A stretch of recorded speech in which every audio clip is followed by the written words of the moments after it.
Rigby's Roads, Chapter 4, Hidden Talents and the Nod. On the ride to work, Jack was talking to himself out loud. How can this kid be so in control of his life? He's only 15. He comes here, takes over my house, bosses me around. He treats me like I'm the kid and he's the adult. He can't have a psychology degree from Stanford. That's impossible. How could I leave him alone in my house? Last night he went through my bathroom. What will he search through today? What did he really say to that kid next door? That family moved in over 3 years ago, and I never knew the kid's name, and now Yogi is his friend within a few hours? What the hell is he going to do to Tompkins? What were those other things on that list? And now he has me growing a beard. Who the hell does he think he is? When he pulled into work, Jack picked some wildflowers from the parking lot and placed them in Bonnie's pencil holder. Last week's flowers were starting to wilt, but she kept them anyway. These new ones were a bright red with white trim, so he exchanged them, replacing the wilting flowers. She would always come in about a half hour after he did, and stay an hour after he left. He knew her routine pretty well. A light breakfast snack at her desk before Tompkins came in. Then she would put on her headphones and listen to CDs all day while she worked, keeping mostly to herself. Jack reached up and scratched his face. The stubble from not shaving was already bothering him. His focus today was on the Mingus project. Mingus Mill in the Great Smoky Mountains National Park was an old-style mill that used old-fashioned water-powered turbine to grind cornmeal and flour. Cornmeal and other mill-related items were available for purchase at the mill, and it was Jack's job to come up with some creative ideas to bring in more money beyond the week's sales for the national park. He wanted a website to sell the items, because now you could only buy the items physically on site when you were visiting the park. He also came up with the idea of a Mingus Mill bake-off contest, where the contestants can only use the product from the mill for their creations. The bake-off would be held the last week of each summer month, with the finals at the end of August. This would generate a festival-type atmosphere for a whole week each month. He projected these few suggestions would increase their income at least 10 times and boost the park attendance by focusing on a different segment of the population. He went to the printer and passed Bonnie's desk. As he approached her cubicle, he could see she had taken the flowers from her pencil holder and transferred them into a paper cup with water. He smiled, but did not look at her as he passed her desk. Tompkins called Jack into his office. He wanted to see the Mingus project because he had to make a presentation to the Park Service in 2 weeks and needed an update. If they bought into this one idea, the company could reap some big rewards by getting the entire National Parks account. It was Jack's idea not to charge the Park Service 1 cent, but instead they would only take in 5% of any profits made by the new ideas they came up with. Tompkins thought that was a crazy idea, and they argued back and forth, with Jack being a bit more assertive than usual. Carl Gaynor, the president of the company, had worked with Jack years ago at a government think tank. After Emily's death, Jack lost his ambition, and Carl persuaded him to come work for him in a lesser role than he was accustomed to, until he put his life back on track.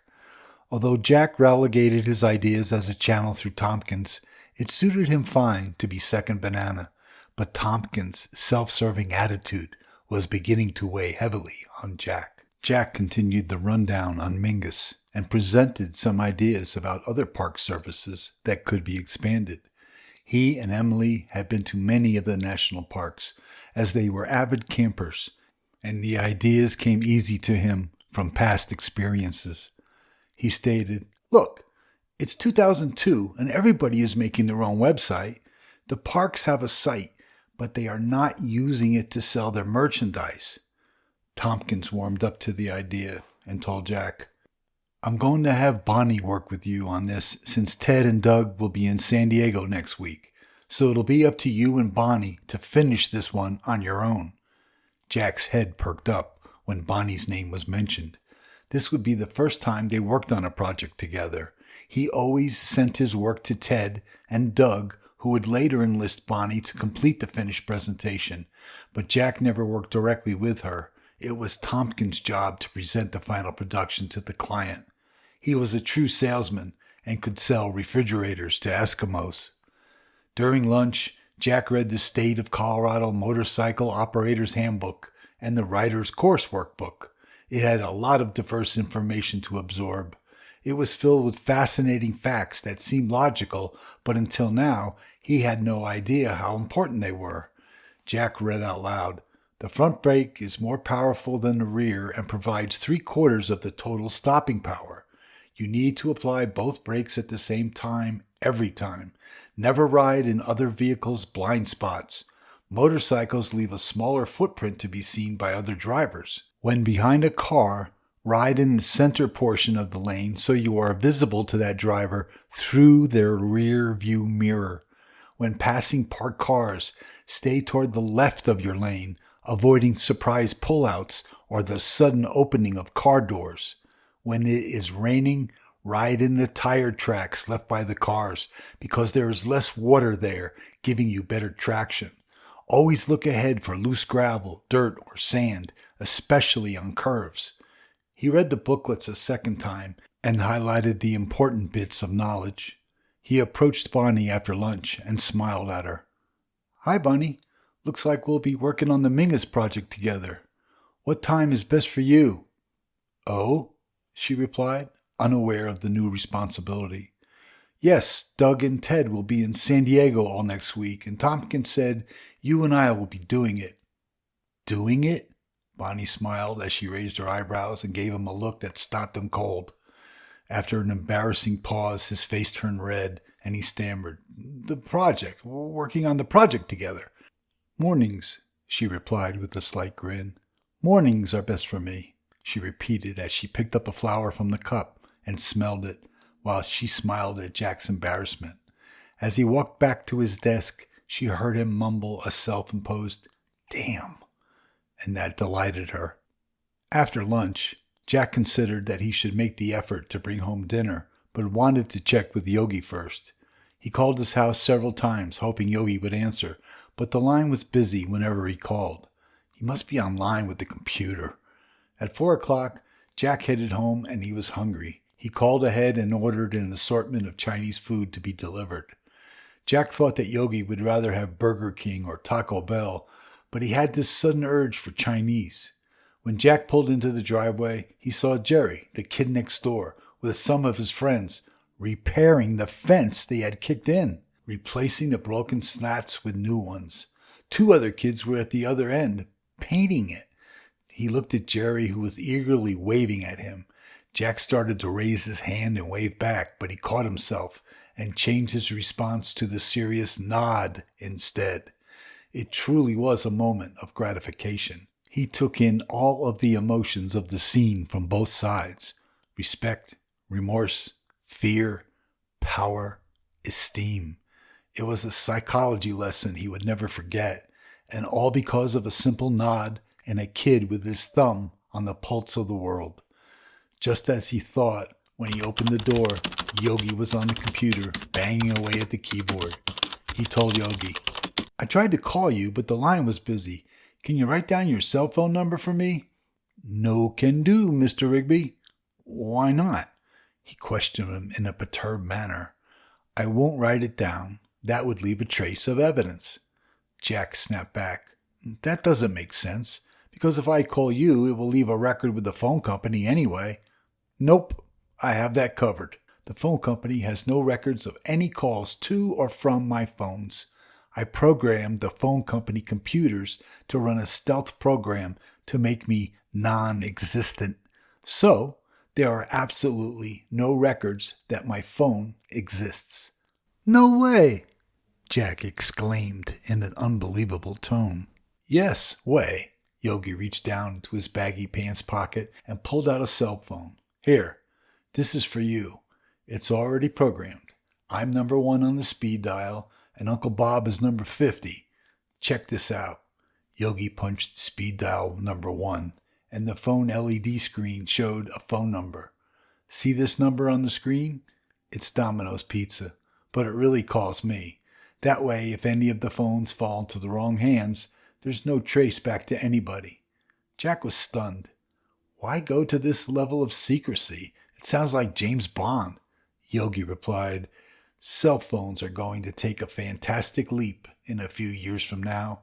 I showed my friend at Apple my prototype and they liked my ideas.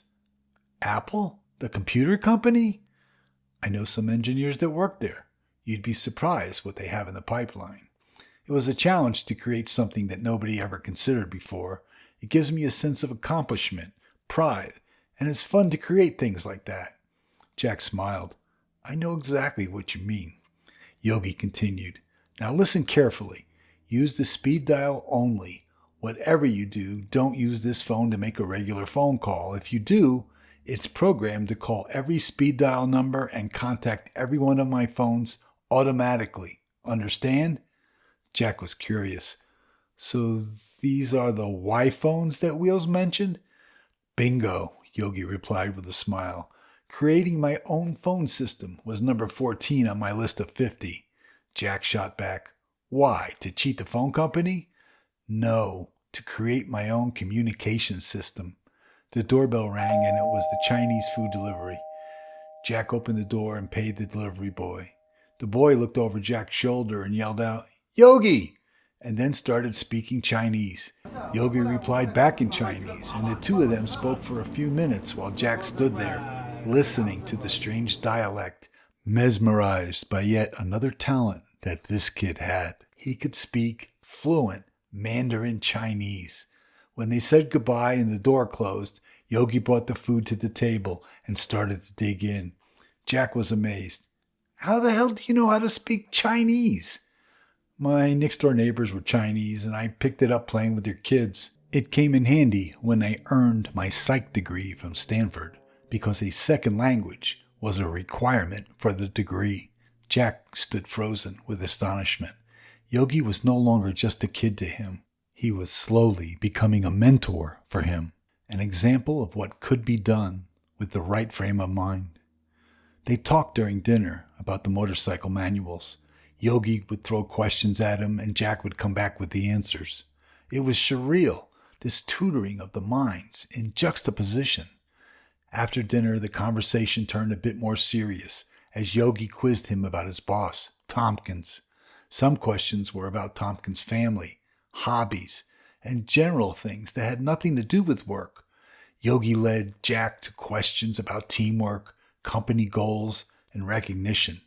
He felt like he was being interviewed again by one of the government think tanks, but with deeper probing questions. Some of the questions were to get a simple response, while others were to bring out Jack's true feelings. Yogi was doing a psych number on him, and once Jack realized it, he actually enjoyed watching him in action. Jack summed up the situation in his mind with, "This kid is something special."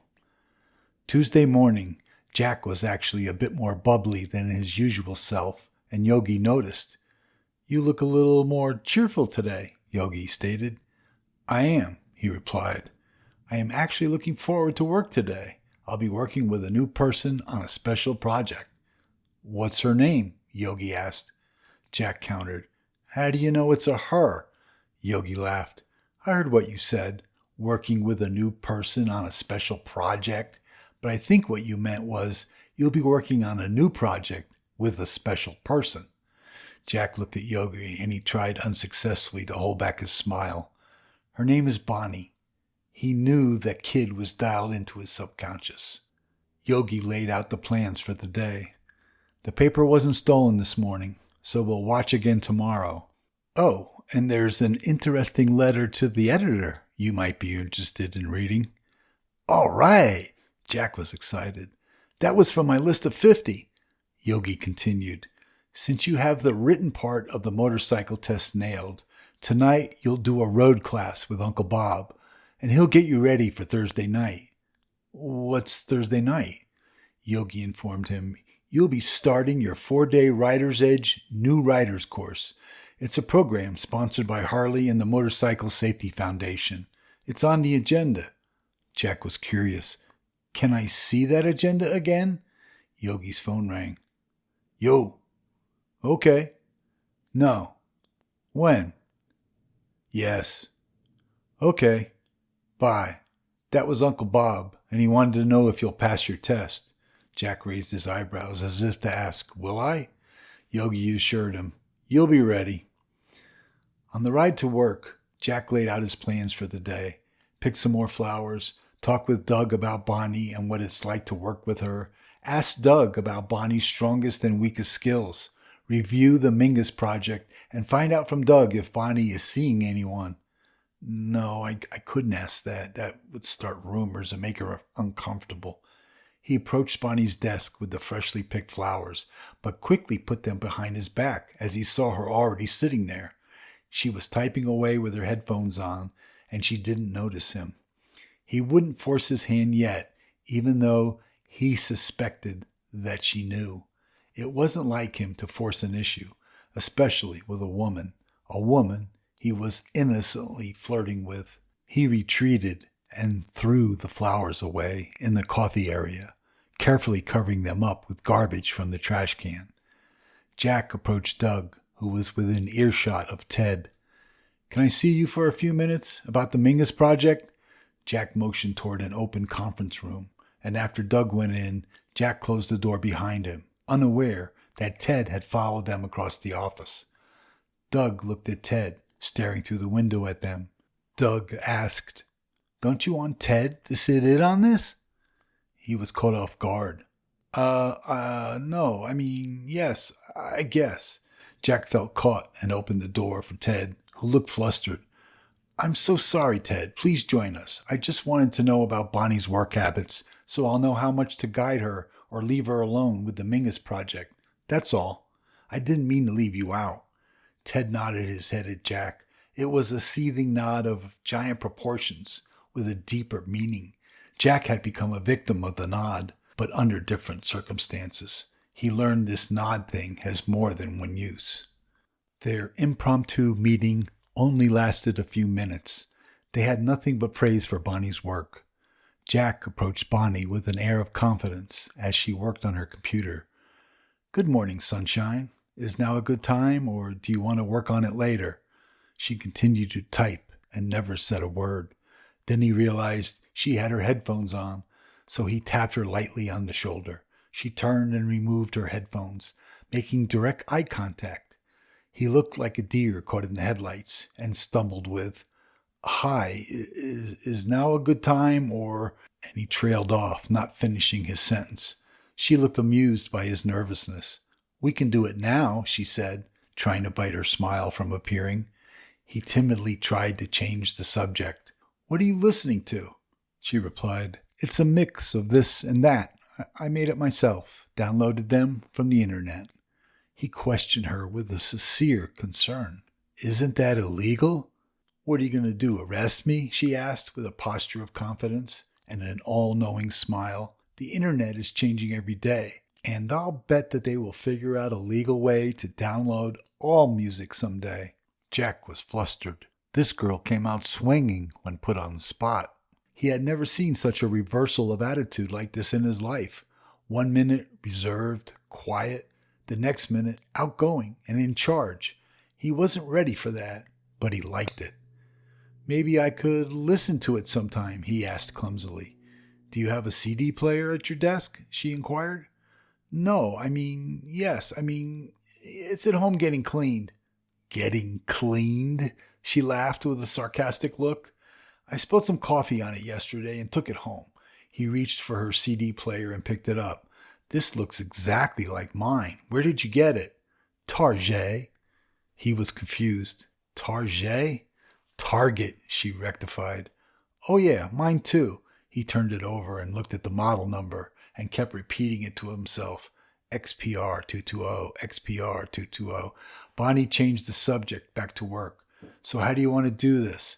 Jack was still running XPR 220 in his head and then explained, I usually send my outline to Ted and Doug for a first look.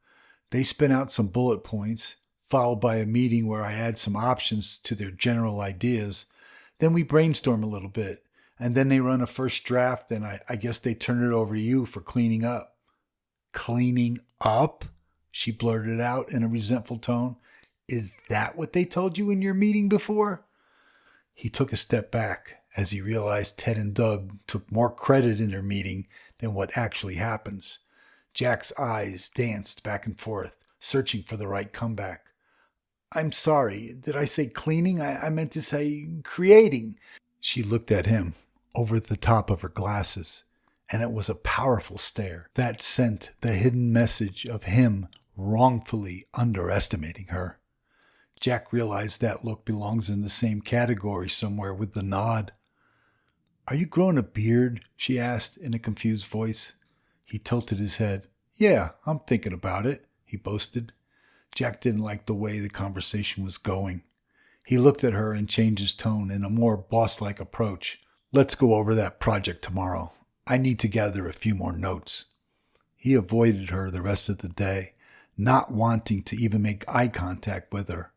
He felt a little intimidated, and he disrespected her by not acknowledging her input to the projects, but he had no idea of her contributions. When Jack left work, he pulled out his Y-phone and hit speed dial number 1. Yo! Hi, Yogi, this is Jack. Jack Rigby? Yogi laughed. Yes, Jack, I know it's you. What's up? I'm on my way home. I'm going to Target first. What do you want for dinner tonight? Let's do leftovers, Yogi said. Don't forget, Uncle Bob is coming over around 5 o'clock, and he's taking you for a ride. End chapter 4.